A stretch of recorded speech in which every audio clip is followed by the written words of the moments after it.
A'udzu billahi minasyaitonir rajim. Bismillahirrahmanirrahim. Assalamualaikum warahmatullahi wabarakatuh. Alhamdulillah wa syukurillah wala haula wala quwata illa billah.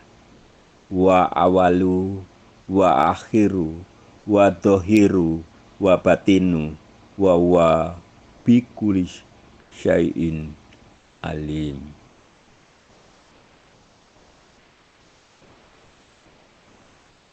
Allahumma sholli wa sallim ala sayyidina Muhammad an-nabil ummi wa ala alihi wa sahbihi wa barik wa sallim taslima.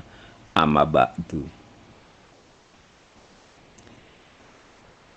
Berdiri dalam kodratnya. Perlu diketahui bahwa wahdaniyah bagi Allah Ta'ala itu meliputi wahdaniyah pada zat, wahdaniyah pada sifat, dan wahdaniyah pada af'alnya. Adanya sifat adalah bahwa seluruh sifat Allah tiada terbilang.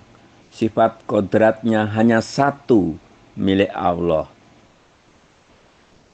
Kalau kiranya kelihatan pada makhluk ada kekuatan, maka sifat ilmu dan lain-lain itu adalah semata-mata didatangkan Allah berupa karunia-Nya sebagai pertolongannya kepada makhluk dan hambanya.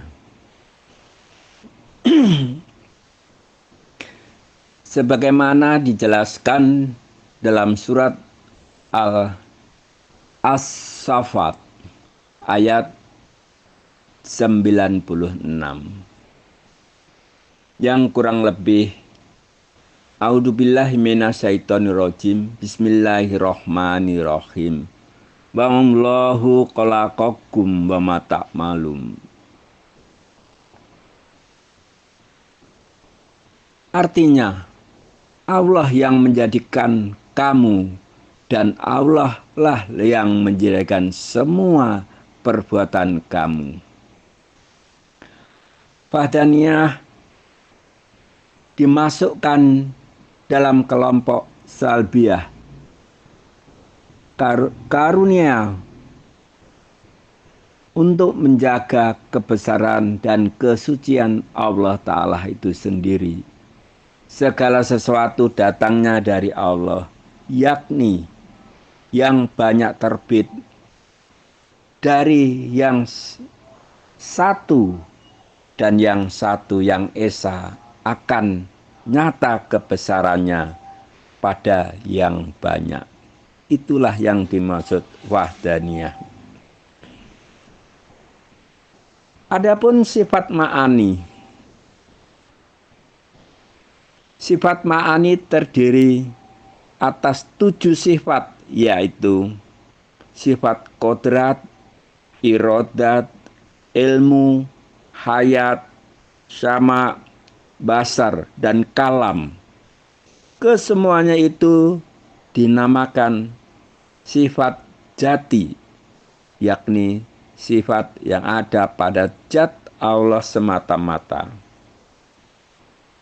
Sifat ma'ani adalah sifat yang pasti ada, yang berdiri pada zat Allah itu sendiri, yang mewajibkan suatu hukum, yaitu sifat berdiri pada zatnya atau berdiri dalam kodratnya. Zat wajibul wujud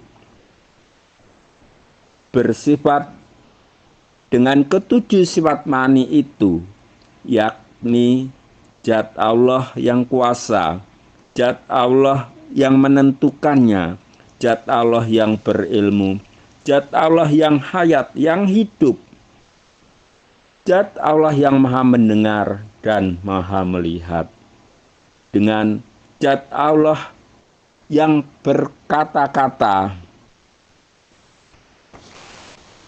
ketujuh sifat tersebut tidaklah terpisah atau bercerai, tidak pernah berpisah dengan zat Allah itu sendiri, dan tidak pernah diberikan kepada siapapun, termasuk berdiri pada zat Allah itu sendiri.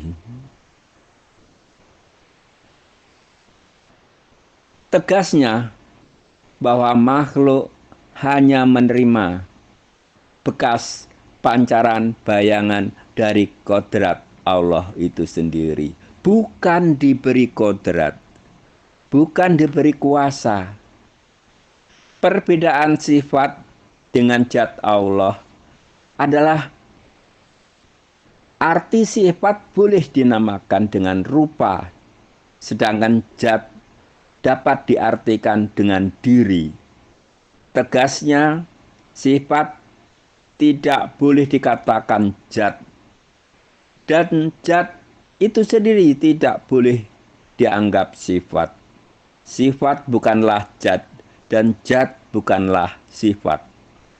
Tetapi sifat pasti berdiri pada zat.